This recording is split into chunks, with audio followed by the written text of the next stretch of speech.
Welcome to You and Aya, the human experience. I'm your host, Aya, and I will be taking you on a journey of self-discovery through personal experiences. This podcast was created in hopes to give you a fresh perspective on life and to expand your beliefs that no matter what, you are in charge of your own life and your own success. This is the season finale, and as usual, this might be another eye-opener. This is technically the summary of the season. I feel like I wrote a paper in audio. I know it might sound a tad ridiculous, but I truly wanted to do this for two reasons. One, to let you know that the season is coming to an end. And two, because sometimes we listen to ideas, we discuss issues, we read about topics, we get new perspectives, yet we still fall into the habit of forgetting to implement these findings and learnings we just heard, read, or encountered in any form. This chapter is one last example to simply show you what I mean by legacy fulfillment, what I mean when I say your definition of success, what I mean by stop following the herd, and what I mean by, well, all of the chapters I've written. No matter what we do in life, there's always a truth. There's always a truth to things. However you want to apply it, the truth is there. For example, you and I know that cigarettes or any kind of smoking leads to cancer, stroke, heart attack, lung disease, and many other health issues. You and I know that drinking is harmful for our liver, blood pressure, brain, pancreas, and many other health issues. You and I know that not following a healthy diet full of nutrients to support our body and immune system is probably not going to do us good when we get older. You and I know that the lack of exercise is not good for our physical and mental state. You and I know that not brushing our teeth will eventually lead to cavities, gum disease, tooth loss, and decay. You and I know all these facts, or should I say, truths. And these are little itsy-bitsy fraction of many things you and I have to experiment with, face, live, endure, and experience as humans. These to me are fundamental truths. Now, even though we know these truths, why do we still engage in practicing them or not putting them into practice? Why do we neglect to understand the harm that they cause us and will continue to cause us? Why do we act as though we only live once? Don't we live every day? For many years if we are lucky? Don't we have a legacy to leave behind? Are our lives not important to us anymore? Are we that desperate to escape and unplug from reality? Are we so aware of how fucked up life is?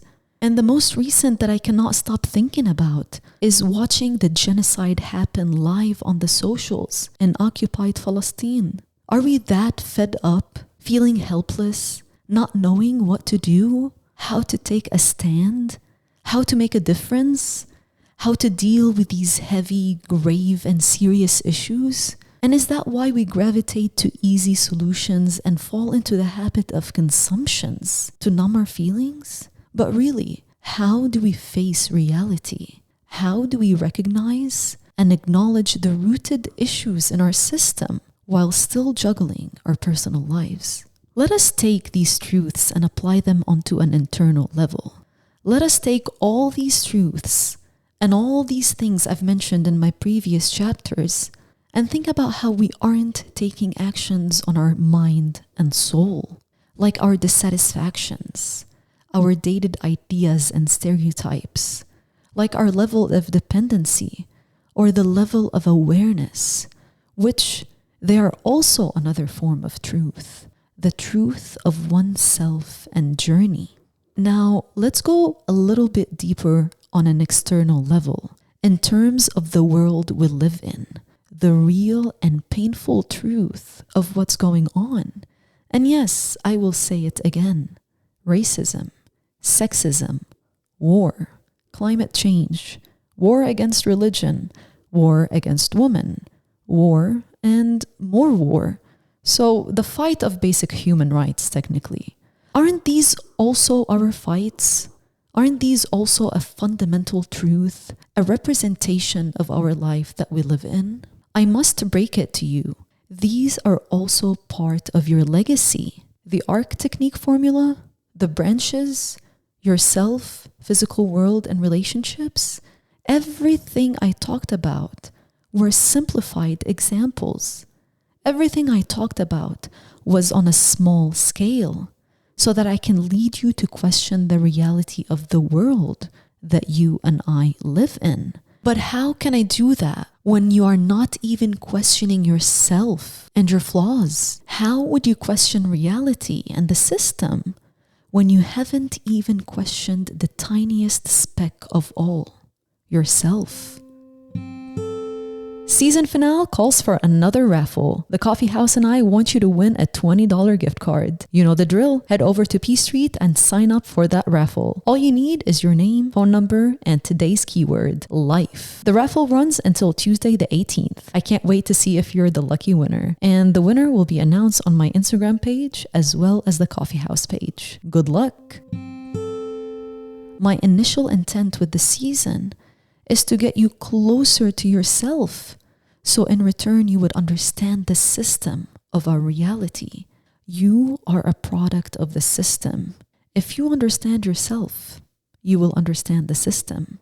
Now it's your turn to take this first season, take my perspective and experiences, expand on them in your own way, search for the truth, question, and apply them on every scale that you and I face and that are facing at the moment. Unfortunately, you and I are so self-involved and caught up in our own lives that we don't want to look beyond our own orbit. Maybe we try to convince ourselves that it won't happen to us, to fall victims of racist profiling, for example. Maybe we try to convince ourselves that we are an exception. Maybe we convince ourselves that what happened to other people won't apply to us. To be born in an occupied country and be killed just because.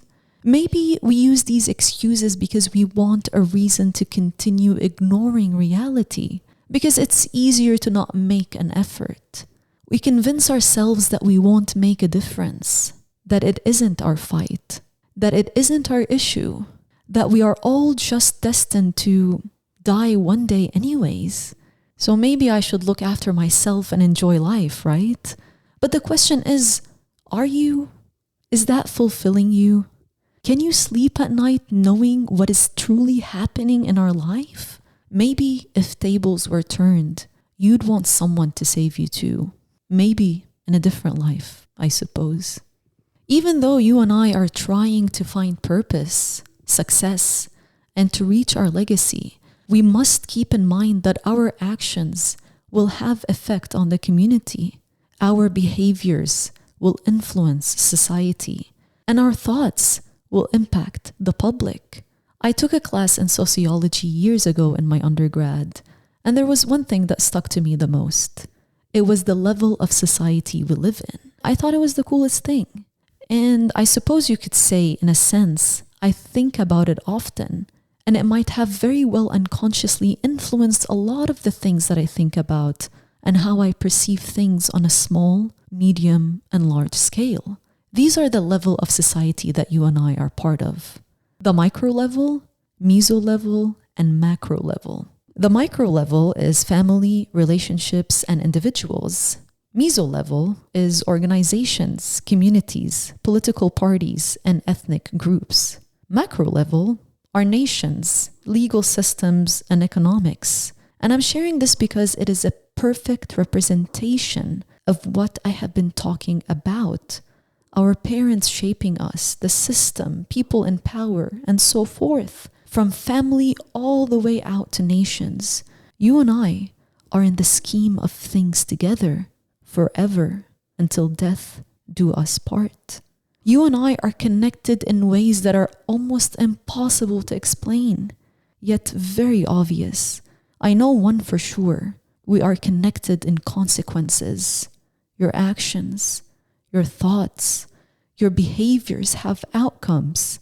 That's what I have been trying to relay to you all along in every single chapter I have written about acknowledging the dissatisfaction within, how you need to redesign your life and yourself, how you need to face your flaws and admit how you've been disconnected, how you need to break the mold and update everything that is dated, how the expectations of anything you do in life might disappoint you because you cannot get instant results, and how you need to recognize your independence and self-awareness, and how all of these will show you the truth about you and your world, our world. But when? When will you do that? And most importantly, are you willing to? This podcast is philosophical, deep, mind-provoking, and raw. It discusses and expresses ideas that are by nature difficult to express. And that's according to my dear friend Jim Walker. That is what he thinks about my art. And he's one of my biggest supporters so far. Thank you, Jim. This podcast is a wake-up call. This podcast is a mirror of how I perceive the world. This podcast is me, Aya. I shared with you my raw thoughts, emotions, experiences, and perspective. I hope I have achieved what I wanted from the very beginning, to change your life, lead you to create your own legacy, and inspire you to do the same for others. Life is many things, yet there is one thing you and I can agree on. Life is unfair. By accepting that, you will allow yourself to welcome your reality, and from there, fight the norms and be true to yourself. Welcome to you and Aya, the human experience. Are you ready to fulfill your legacy? Before I wrap up this season, I want to thank Greg Castro for creating the music, Mark and Hope Schreiner, the owners of the coffee house, for believing in me and giving me the opportunity to present my art through their business. I also want to thank Thaís for creating the art for all of the chapters, my family and my friends for cheering me on, and of course, everyone I have met along this journey. It has not been easy. I wanted to call it quits many times, but hearing your positive feedback kept me going. Your support, words of encouragement, and listening to what I have created means the world to me. Thank you so much. I'm not sure when season 2 will be out. I have a few ideas already in play, but nothing concrete yet. Until then, I will be promoting season 1 and probably sharing some behind the scenes content, Q&A sessions, and other engaging ideas on my Instagram page, as well as my YouTube channel. I hope you stay tuned. Until next time.